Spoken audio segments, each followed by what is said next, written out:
everybody. Today I'm going to read a book called Tom, which is by Tommy DePaula, another one of my favorite authors.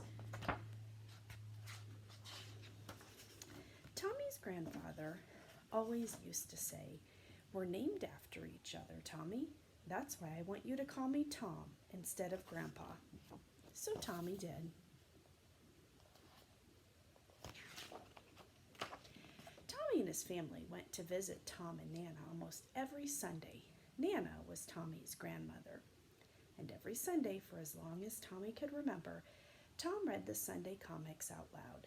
Tom used different voices, which made Tommy laugh and laugh. Sometimes Tom acted out funny poems.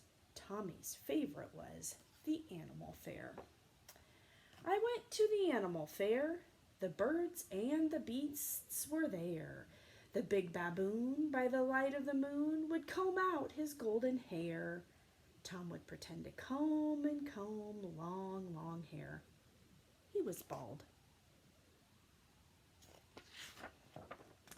Tommy would get the giggles, and as Tom went on, he giggled louder and louder. Sometimes he would squeal and laugh so loud that Tom would start laughing too. "Tom Downey," Nana would say, "you're just as bad as that child." Sometimes, if they were really loud, Nana would say, "Tom Downey, you're just as bad as that child, and the Downeys, and the rest of the Irish."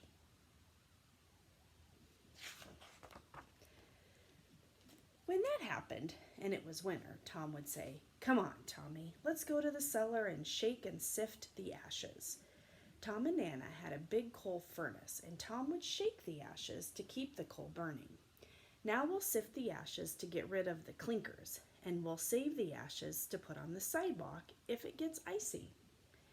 Then Tom and Tommy would sit down near the warm furnace. Tom would light his corncob pipe. Nana wouldn't let him smoke it in upstairs. And he would begin telling stories, some about himself when he was a little boy, and some that he made up. Tommy loved those the best. If it was not winter, they would just sit outside the cellar door and talk. Once they went next door to the Lubies and saw their puppies. "Those are firehouse dogs," Tom told Tommy.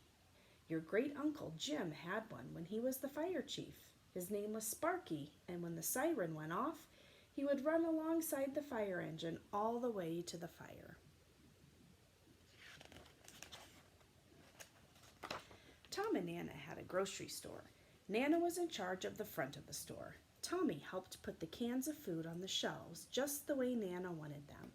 Nice and neat with the labels facing out.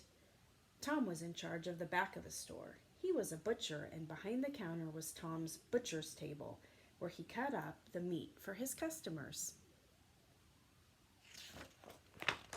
Next to that was the big grinding machine. Tom would grind up pieces of beef into hamburger. Tommy liked to help him. "Be careful now," Tom always said. "I don't want any fingers in my hamburger." Sometimes when Tommy was there, Mrs. Novak brought in the chickens that his grandfather would sell. Their feathers were all plucked, but their heads and feet were still on. Tom would take his cleaver and whoop! Off came a head. Whoop, whoop! Off came the feet. Once, Tom gave Tommy a chicken head to take home. "See this?" he told Tommy. "Well, if you plant it in the garden and don't disturb it for 3 weeks, you'll have a chicken bush." Tom put it in a bag and tied it with a string. Tommy couldn't wait to get home and bury it. But after only 3 days, he dug it up to see if anything was happening. The next weekend, when Tommy told Tom that nothing was growing, Tom said, "Too bad, it will only work once." He knew that Tommy couldn't wait 3 weeks without looking. "But let me show you something else." He picked up a chicken foot. "See that little white string thing? It's called a tendon. If you pull it, the chicken foot opens and closes. Try it." Tommy tried.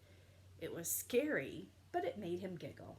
Tom put 2 chicken feet in a bag and tied it with string. When Tommy got home, he washed the chicken feet with soap and a scrub brush. They were kind of smelly. when he asked his mother if he could borrow some of her nail polish. "What for?"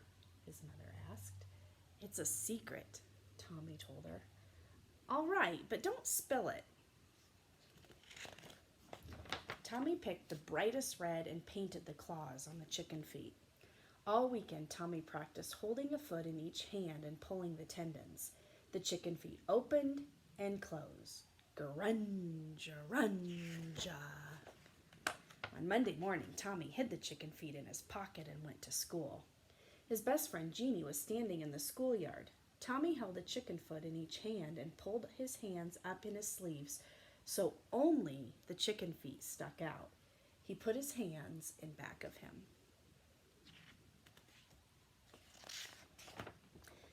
"Hi, Jeannie," Tommy answered. "Hi," Jeannie answered. "Grunja, runja, eek!" Jeannie screamed. 3 girls turned to look. "Grunja, runja!" Tommy went and the chicken feet. "Eek, eek, eek!" the girls screamed. Tommy turned. "Grunja!" Screech! It was the teacher. Tommy spent the whole morning in the principal's office. She threw away his chicken feet and sent him home with a note. "Tommy is not allowed to bring chicken feet to school ever again. Miss Burke, principal." The next weekend, when Tommy went to visit Tom and Nana, Tommy told Tom all about it. "Well," Tom said, "we'll just have to think of something else to do. Don't you think?" And Tom gave Tommy a big wink. Keep reading, everyone.